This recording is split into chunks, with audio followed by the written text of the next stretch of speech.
Ever stayed up at night going back and forth in your head? Should I take that new job? Should I retire? Should I move? Should I change my investments around? Should I just hold still? Meanwhile, your brain is running a full TED Talk, and at the end, you're still stuck. Hi, I'm Jimmy, and welcome to my channel. Now, I'm one of those people who agonizes over making big decisions. Eventually, I'll pick a direction, but it's a struggle. Now, not everyone does that, but I do. Decisions like this can have huge consequences in our lives. They really matter. Does anyone else know this struggle? Today, I'm going to talk about the system I use to make big decisions in my life. In practice, this means putting together a pro and cons list, which is actually pretty useful instead of just becoming another piece of paper I ignore while I'm stress eating. Most people make pros and cons lists, but they do it ineffectively. They scribble a few thoughts on paper, glance at it, then go right back to overthinking or going in circles, the spiral. However, when done correctly, this simple tool has always brought me clarity and done it fast. Let's break it down, step by step. First off, let's define the decision we need to make clearly.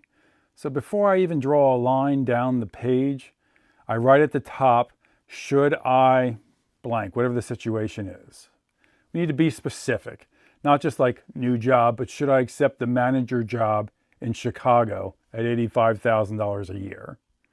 Clarity changes everything. So step 2 then, I put pro on the left side of the paper, cons on the right, and make my line down the middle. Real simple, right? But here's where most people mess up or don't go far enough. They stop too soon. So push yourself to list 7 to 10 things on each side, because the first few are pretty obvious. The next few are honest. And the last few, that's where your brain goes, okay, fine. Here's what I'm really worried about and where the challenge is. So the third step would be to separate emotion from logic. So we look at each item on the list and we put an L next to it for a logical decision, and E for emotional. For example, higher salary would be logical. Being closer to family might be emotional. I'm scared of looking dumb would be emotional. That's a big one for me. This helps me see whether I'm making a fear-based decision or a fact-based decision. Now, I don't dismiss emotions too fast. After all, we all just want to be happy. What I want to do with this is simply define which is which and what things are truly motivating us. I don't want to be missing out on the good things in my life because of fear, especially being paralyzed by fear. Sometimes emotions unlock what's important, and sometimes they obscure our reasoning. This step, basically just helps us separate the helpful from the unhelpful. Let's talk real life. How do I use this after losing my job at 59? First of all, that wasn't a career event. It was a roller coaster ride. There's pride, there's fear, maybe anger, maybe relief. Now opportunities are starting to pop up finally. Like a full-time, well-paying gig, but there's constant travel. Another full-time job with less travel and less pay. A chance to work as an independent contractor. Then there's lower paying jobs with a lot less salary. Or there's a partial retirement scenario where I just have more free time and I work a little bit. So this is where the pros and cons list becomes powerful for me. Instead of asking which job will hire me, I'm asking which job supports the life we want for our next chapter.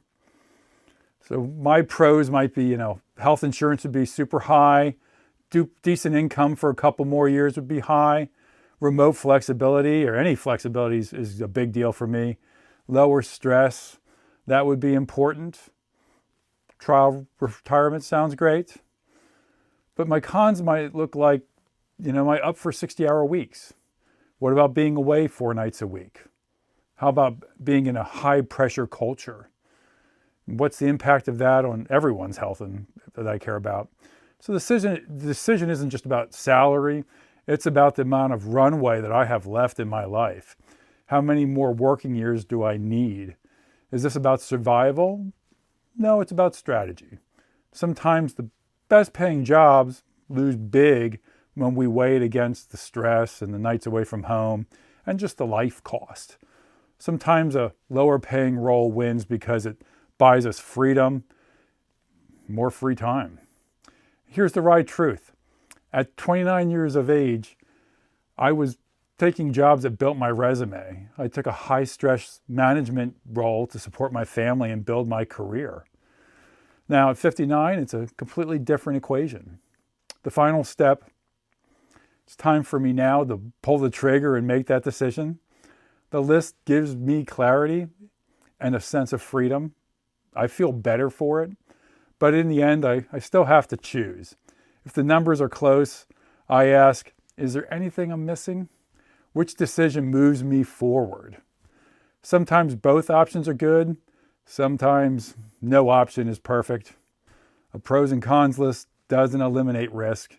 It doesn't remove all uncertainty, but it does remove confusion. And I find that confusion is expensive. It costs time, it costs opportunities, and it what keeps people like me stuck and awake at night. If this video helped, hit like and subscribe. Drop a comment. What decision are you overthinking right now? And remember, clarity creates confidence that we are making good choices. Good choices are our best shot at success for both us and our loved ones. And action beats 2 o'clock in the morning, ceiling staring every single time. We'll see you in the next video.